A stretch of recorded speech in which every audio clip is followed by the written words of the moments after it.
Hello guys, in this time we are going to see a currency farming strategy that revolves around farming the VAAL Temple Map and in conjunction with the Eldritch Altars.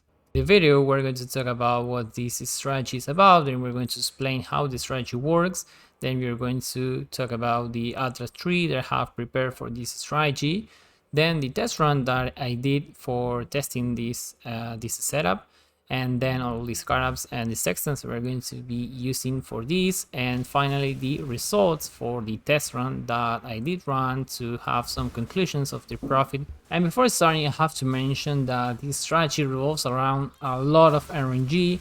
We are going to have some part of the loot in a consistent way thanks to the altars, but the selling, the uniques, and all that kind of stuff that are going to be corrupted, and the G-Wheels, and all of that will be completely energy, and you can find some stuff that could be sold by 5 divines, and there are going to be a lot of other stuff like G-Wheels, for example, that are going to be sold by 50C. You could also do 50 of these maps and don't get anything over 1 divine, I don't know.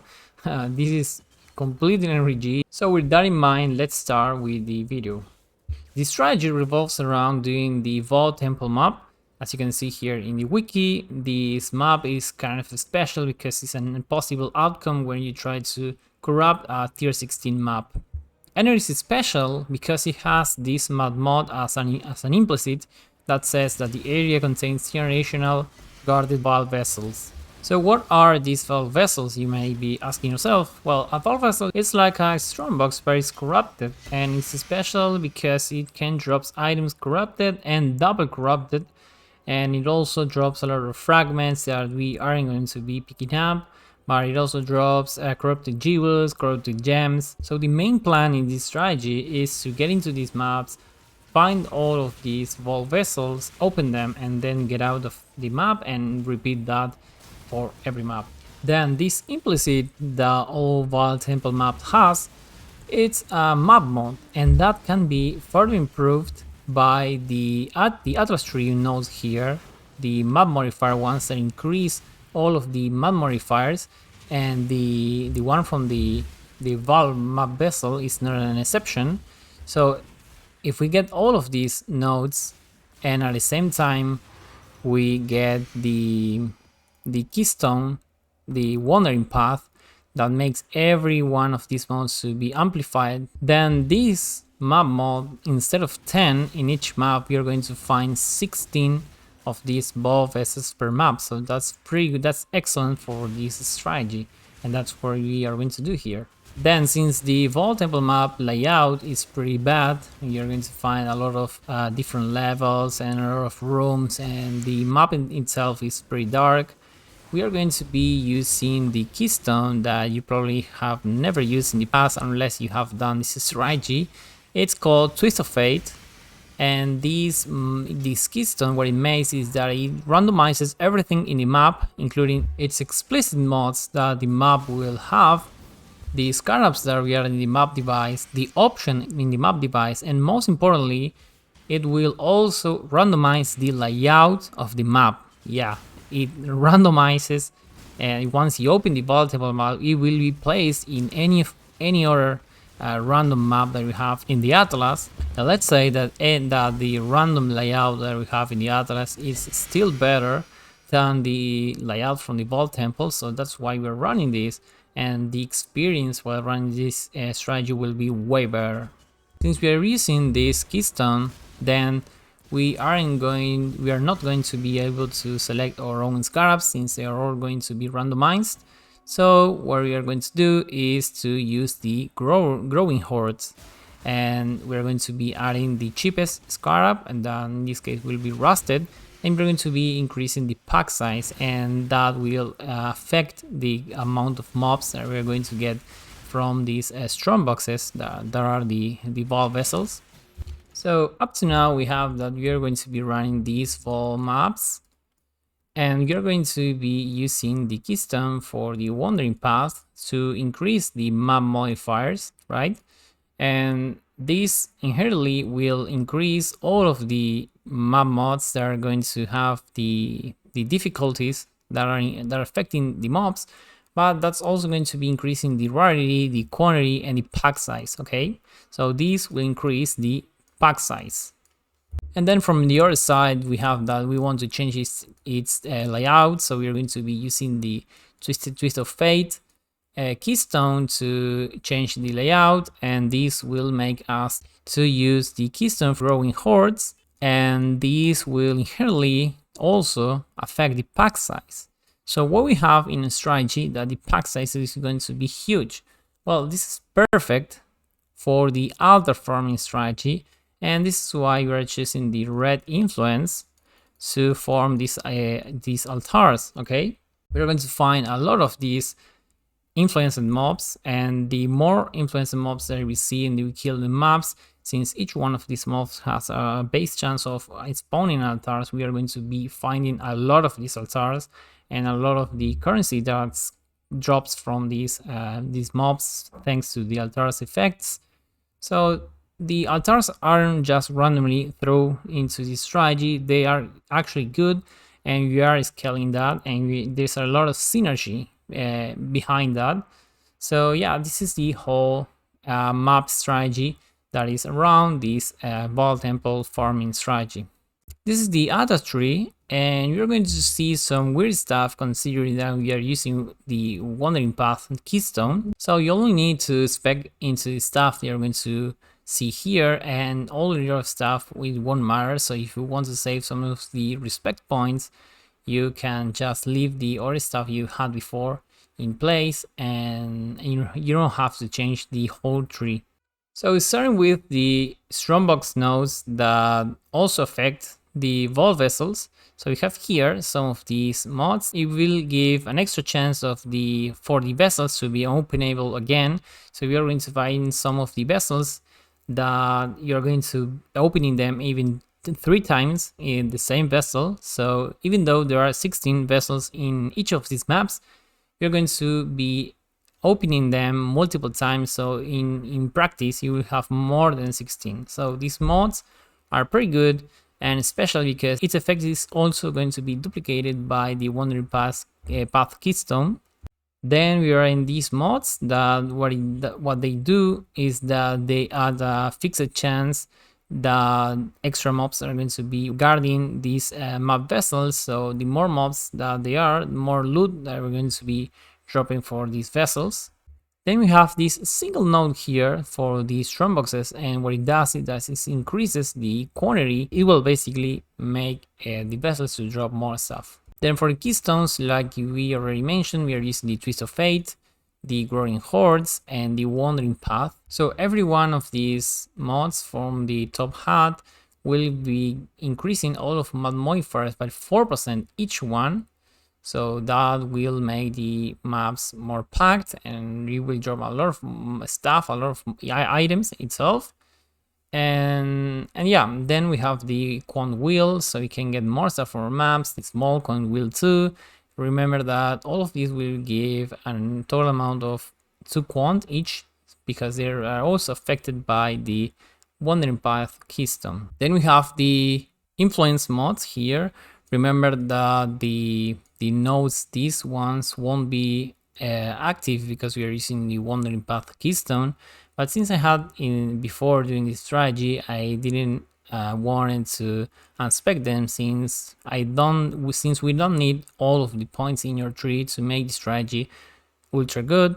So yeah, the main stuff is the ones that I'm mentioning here, and don't bother about all of the other stuff. That's it for the Atlas tree. You can also unspec some of the useless stuff that you have here, and to add the mud mobs, for example, to drop more mobs in these vault temples, and that could be a little more profit, but it's meaningless compared to the actual stuff that comes from the vault vessels, and that's what we're looking for in this strategy. I'm also using the singular focus to get the maps that I have favorite in my line here. In this case, they are cemeteries, but you can choose any of your map.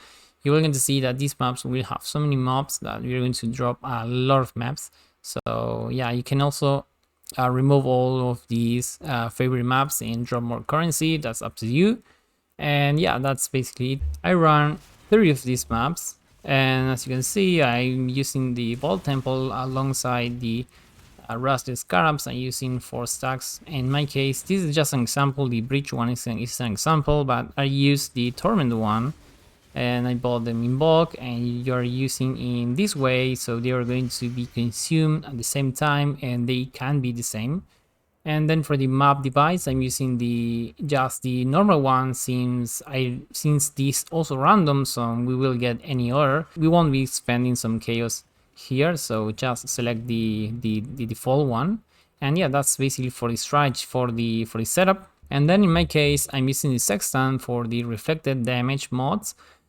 Since my build cannot do any of the reflected map mods, neither the physical or the elemental damage, this will basically make you immune to the reflected damage, and since the mods that we're getting for more maps are getting randomized, you will be able to run any of those maps. It doesn't matter if you roll the reflect immunity, because we are using the sextant. Okay, if you can run the sextant because you're doing a build with damage over time, you won't have to use this sextant. So now I want to show you all the loot that I got from these 30 maps. I have already sorted them out. So as you can see, I have here in the first tabs all of these currency that can easily be liquidable, and you have here a full small tab and some of here too. And I got a lot of the contracts and one of the invitations, since we run 30 maps, and you can get these after 20 maps. And from the vessels, you also are going to get these essences that are corrupted, so they are pretty good and they sell for a good amount of currency. Then in the next tab, I have the gems. Like I mentioned, these vessels also drop corrupted gems. They can both be level 31, and some of them are with quality 33, like this one for example.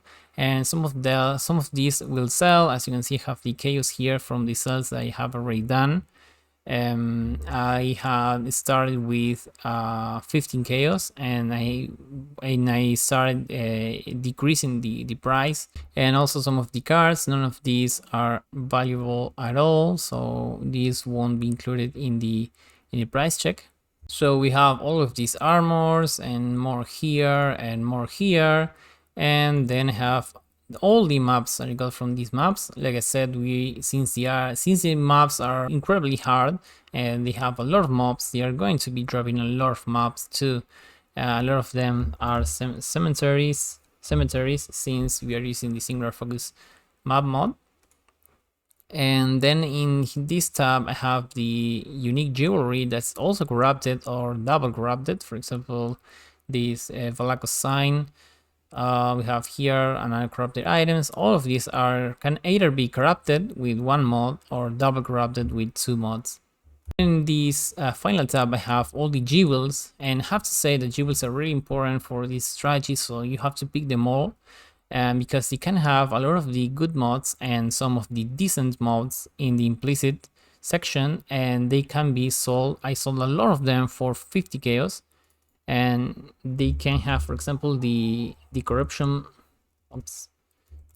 blood, or corrupted blood immunity. And if any of these jewels have any mod like life, for example here, they will be sold by this amount. So I sold, I think, one for 100 chaos, and when this tab went down to 50, I sold a lot of them. And here I have the current currency that I have by selling these uniques and the jewels. And as you can see, I did sold one item for 1 divine, and all of the other chaos come from the jewels itself.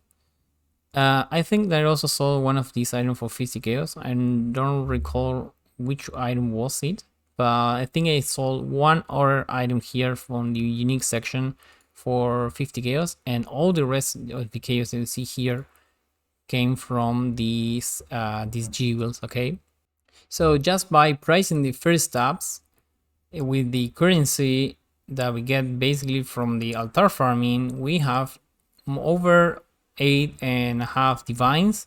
And as you can see, there are a lot of weekend sextants that come from the altars. I got one divine orb, a lot of chaos, the invitation, and more stuff that you can see here. This is everything sellable. And yeah, that's a base amount. This is the amount that we should expect always from this strategy. And on top, we can get more currency by selling the uniques and the jewels, and you can also sell all of the maps that you get in these vault temples. Then we're also going to price the cells that I have currently. So this amount of currency is about 3 divines, and we have to also include the currency that we got by selling the gems. And yeah, this is more than 3 divines. This is 3 divines and 40 chaos, sorry, and 80 chaos, 79 actually. And yeah, and just to mention a lot of the stuff here, I'm pretty sure that by decreasing the price of the tabs, they are going to be sold too. So this is over 3 divines, and you always have the chance of dropping something that's really good that can be traded by even more currency. You can get items with corruption that can be valued at multiple divines. That's completely RNG. So that's what we mentioned in the start of the video. So for the final calculations, I did the 30 maps. I bought them for 60 each one. I did this in a single trade in TFT. So then we have the Reflex Sextant. I bought a lot of them for 3C each. They're really cheap. Then I got a lot of the Torment Scarabs. I bought them in bulk too in one single trade, and each one was ended up being at 0.69 chaos. And yeah, so in total in the 3 maps I invested basically 1 divine. These are the expenses. Then I have here a timestamp that I did run 20 of these maps in 2 hours in 20 minutes. So this made the 3 maps a total time of 3 hours and a half. Then we have that we got back in currency 8 divines, that's 66. Then we have in cells 3 divines and 79 chaos, and in total we have 12 divines back. And we and yeah, and in the cells in this case with the basic currency 12 divines back, expenses 1 divine, revenue 12 divines, and we have a profit of 11 divines. And since we considering the time, we have a profit per hour of over 3 divines. So in summary, this is a high dependent RNG strategy that I think that is fun to do it at least once per league. And you will open in these vault vessels and hoping for a very good unique with a very good corruptions, and sometimes you might get it and some others you won't have anything that's valuable. So as you can see, the profit per hour is not bad. This is just a mapping strategy to do for fun. And considering the low investment that we had to do in 30 maps, I think this strategy is pretty good in general. So I would recommend you guys to try it, and if you get something good, you can tell me in the comments below, adding a screenshot, or just telling me what the item you got, or the amount of currency you got by selling that good item. Also, I want to mention that it's good to change strategies to not get burned out of the game. So time to time, it's good to change to get out of the cemetery map and do something else that's different, and then after that getting back to farm more currency. And that's basically for the video. I don't have anything else to say. So if you enjoyed the content, be sure to subscribe to see more of the POE content that I upload regularly. And yeah, that's basically it, guys, and see you guys in next video.